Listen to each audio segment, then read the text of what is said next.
to this press conference outside of Kindig Stadium here.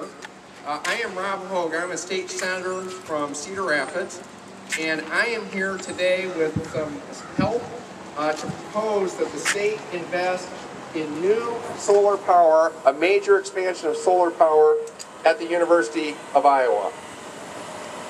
Is that sound system working okay? Yep. Thank you. The proposal would call for 1,240 kilowatts of solar electricity to be added to the University of Iowa. It would provide state funds from our state's cash surplus to do that. And that would provide about $100,000 worth of electricity every year for the University of Iowa.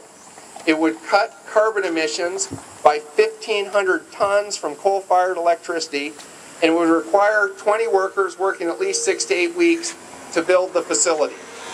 So it creates jobs, it's good for the environment, it's good for our economy, it's good for students.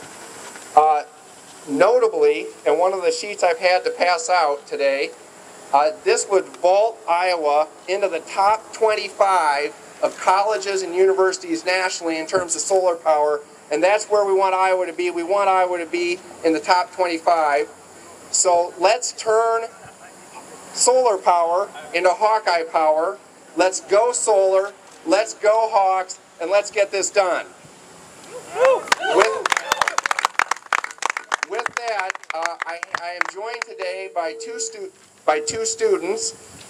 Maybe it works better if I'm back here, Tim? Or further away. Today I'm joined by two students. I'm joined by Kimberly Dickey, the president of the Iowa Renewable Energy Association, joined by State Senator Joe Volcom. Joe, thank you for being here. And joined by Tim Dwight. At this point, I'd like to invite Andrew Woronowicz, a University of Iowa student from Chicago and a member of the University of Iowa Sierra Student Coalition, to say a few words. Andrew. Testing? Awesome. All right. Again, as Rob said, my name is Andrew Woronowicz. I'm here as a University of Iowa student and representing the Sierra Student Coalition. We're here to really show our support today for this great initiative that's being taken to move our university forward towards another step of clean energy responsibility.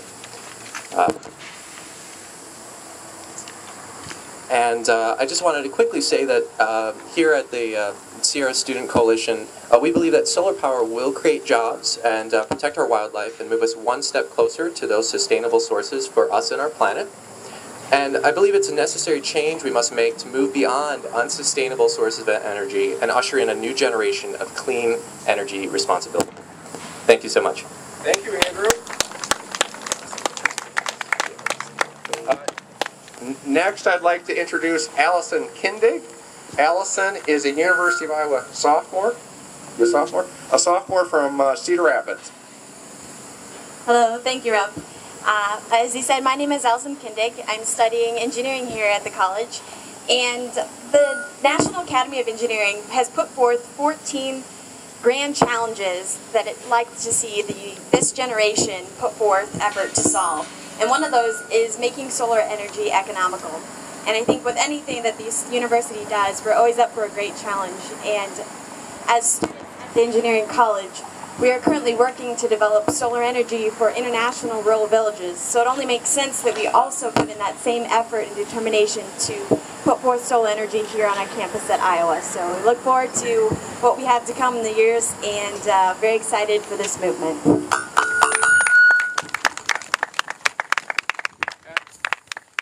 And finally, and I realize that for some of the students on campus now, it may actually require an introduction, which is sort of a shock, but for people of my age, and go Hawks, no introduction is required. Former City High, Iowa, and NFL football star Tim Dwight, who's now one of our nation's leading solar developers and the founding member of the Iowa Solar Small Wind Energy Trade Association, and the deliverer today of the Solar Traveler, Tim Dwight. Yay! Thanks, Rob. Well, thanks for everybody coming out. This industry is exploding all over the planet. It's very exciting, very fast-moving, and a lot of changes are happening. And solar is becoming economical across all borders now. And we're going to see a lot more of it in Iowa. Iowa is one of the more cheaper energy states in our country, and we're installing solar across our state, and we will be going forward.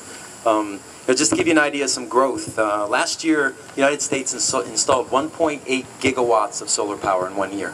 Okay, so that's about 2 nuclear power plants of installation. Germany, on the other hand, has installed 7.5 gigawatts of solar power in 2011. Just in this past June alone, they installed 1.8 gigawatts of solar power. They've installed the same amount of power in 1 month, in 30 days, than we did the whole year last year. And that's 7.5 million of these modules you see in front of you. So imagine the amount of jobs that we could create in this state. Imagine the amount of power that's heating us all up right now that we can capture this. It's free, it's clean, it's dependable, and this technology is starting to scale. It's starting to become more economic, just like our cell phones, just like our TVs, just like all our PDAs. Once the technology gets to a certain level of scalability, prices come down, and that's what we're seeing in the market, and that's why you're seeing solar become more affordable and attainable for people out there in not just California, New Jersey, and even in Minnesota, and especially here in Iowa. We're starting to break the barriers down of where we can make this economical for every Iowan to put this on their home if they have a solar window.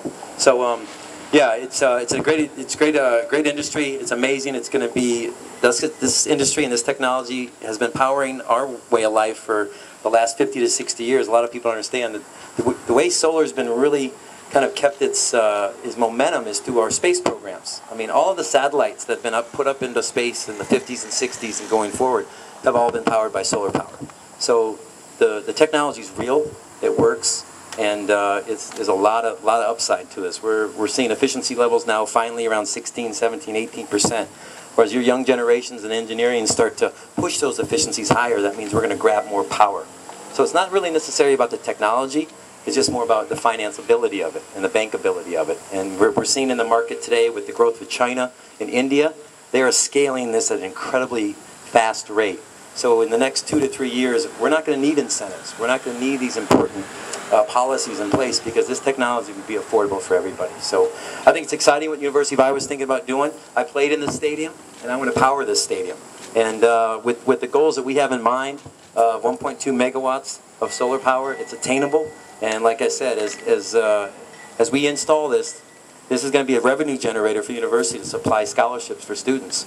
And as energy gets increasingly every single day, because the way we power our buildings now is in finite resources. So those get more expensive to extract, and they get more expensive every year because of costs, shipping, labor, environmental costs that we really don't even factor in yet, as we'll see as we keep pushing forward to the clean economy. So thank you so much. It's great to be involved in this event, and yeah, we're looking forward to install some solar over here in the university, and especially Kindig Stadium over the next year. Thank you. Thank you, Tim. Now, for some of the here a couple details on the proposal. It would involve $3.1 million in state funding from our state's cash surplus. So this is cash that the state has on hand above what is required to fill our rainy day funds. And for more details about one possible scenario that could be used, I'd like to introduce Kimberly Dickey from the Iowa Renewable Energy Association, Board President of iRenew, who's got a schematic for the press. And Kimberly. Thanks, Rob. Okay. I just want to say that solar is Iowa's newest farming industry. U.S. energy consumers would just install PV systems on 7% of the existing total land surface area in the United States. We would create the ability to have PV systems become our primary source of electricity. All we need to do is look at existing rooftops, the sides of buildings, parking lots in existing cities and homes, and make this happen. So what we're proposing is looking at what existing buildings are here on campus, existing infrastructure here on campus that we could utilize to install solar and make PV systems and solar electricity be one of the University of Iowa's primary sources of electricity. So we looked at a campus-wide bird's eye view. And just starting from the left of this diagram to my right, we've got proposing 250 kilowatts of solar PV over the Hawkeye tennis complex. Existing roof and covering portions of the parking lot that's adjacent to the front end. Just below that, we're proposing Grant Fields, 120 kilowatt solar PV. Just right along Melrose Avenue. So everybody driving into town, coming to home games here at the Iowa Hawkeye Kindig Stadium will see PV right as they get off the highway. Behind me is Kindig Stadium, obviously, and what we're proposing is a multi-installation of both parking lot solar carports, somewhere to the tune of 160 kilowatt solar PV. And right above that, we've got phase 1 completed, and pretty soon we'll be starting phase 2 of the Iowa Hawkeye football indoor practice facility, proposing 450 kilowatts of solar PV. One of our newest buildings on campus is the P. Sue Beckwith Boathouse, perfectly aligned with the sun, perfectly designed for rooftop solar PV, proposing 100 kilowatt solar PV installed right there. Again, another entry point to a lot of people coming in for campus activities and also living on campus to see that example every single day. And just below that, we have the beautiful Campus Rec and Wellness Center, also perfectly aligned with the sun to harness its power at a capacity of 160 kilowatt solar PV.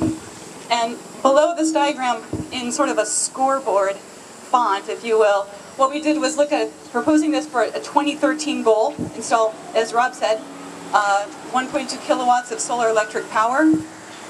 And the real bullet points here, folks, is that this is going to cut nearly $100,000 in electricity costs for the university and create 12 full in-state tuition scholarships. Perhaps those are scholarships geared for engineers across the state of Iowa to come and continue this and move this project forward for the campus. It will curb approximately 1,500 tons of carbon tons equivalent, create 20, possibly more, full-time jobs for up to a minimum of 8 weeks. This will rank Iowa #1 in the Big Ten, and as Rob said, somewhere in the top 25 universities nationwide. So solar power is Hawkeye power. Let's make this happen. And thank you, Kimberly. So this is the proposal, and a couple things now on how people in the public can help make this happen. First of all, I want to say that Kimberly and Tim are going to be having an educational program tomorrow night at the Iowa City Public Library starting at 7 o'clock about what solar should look like for individual customers, and as well they'll have more on this proposal there. So that's 7 o'clock Wednesday night, tomorrow night at the Iowa City Public Library.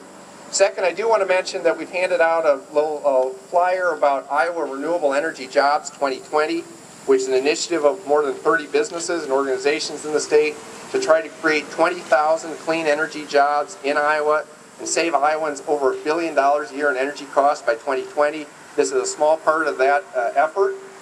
And then finally, I want to say this. It's up to each and every one of you who are here today to help talk to citizens and legislators across our state and encourage them to support this initiative, because this is going to require an infusion of $3.1 million in state funding. We have the money. This is a good long-term investment. And with your help, by contacting legislators across the state, we truly can turn solar power into Hawkeye power. Let's go solar, let's go Hawks, let's put us in the top 25, and thank you so much for being here today. If the news media have any questions for any of us, I think we could answer them in the group, or would you prefer to talk to us individually? Any questions for the group? Okay, Individually. Yes. I'll talk with the individual. Okay, very good. So the people who spoke today will be individually available to talk individually.